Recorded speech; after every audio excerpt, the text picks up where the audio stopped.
మాజీ సీఎం కేసీఆర్ వాడిన భాష మీద చర్చ చేద్దామా అని సభలో బీఆర్ఎస్ సభ్యులను ప్రశ్నించారు సీఎం రేవంత్ రెడ్డి. ఓ మాజీ సీఎం అయ్యుండి ఓ సీఎంను పట్టుకొని ఏం పీకడానికి పోయావని అనొచ్చా అని నిలదీశారు.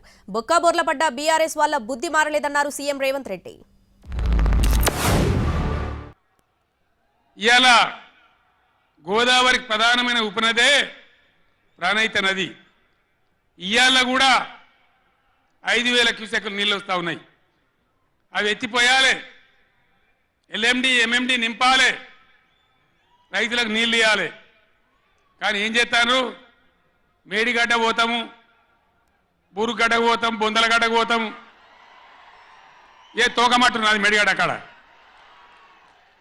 మీ బండారం బిడ్డ ఈ స్టేజ్ మీద కూర్చున్న నాయకులు మీద అవుతున్నామో, ఈ అసెంబ్లీ అయిపోయిన తర్వాత మేము కూడా అడిగి పోతాం, మీ చరిత్ర మొత్తం ఎండగడతాం. ఓ లంగచాత పెట్టి పోయిన ప్రభుత్వాన్ని బదనాం చేయాలి, బట్టగాల్చి మీదేయాలని మేము మేడిగడ్డ పోతాం. ఏం బిక్తాం మేడిగడ్డ అక్కడ పోయి?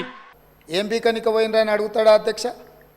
మాజీ ముఖ్యమంత్రిగా 10 ఏళ్ళు పనిచేసి, కేంద్ర మంత్రిగా పనిచేసి, రాష్ట్ర మంత్రిగా పనిచేసి, శాసనసభ్యుడిగా పనిచేసి, పార్లమెంటుగా పనిచేసి, గొప్పలు చెప్పుకొని జబ్బలు జరుచుకునే ఉద్యమకారుని అనేట ఆయన ప్రధాన ప్రతిపక్ష పార్టీ హోదాలో ఉండి ఒక రాష్ట్ర ముఖ్యమంత్రిని పట్టుకొని ఏం బీకనిక పోయినావు అని అడిగితే, రా ఇప్పటికే ప్రజల్ని పాయింట్ ఊడబిక్కురు, ఉన్న అంగి చొక్కా కూడా ఊడబిక్తాం. ఇప్పటికే తెలంగాణ ప్రజలు మొన్న జరిగిన ఎన్నికలలో మీ పాయింట్ ఊడబిక్కిరు.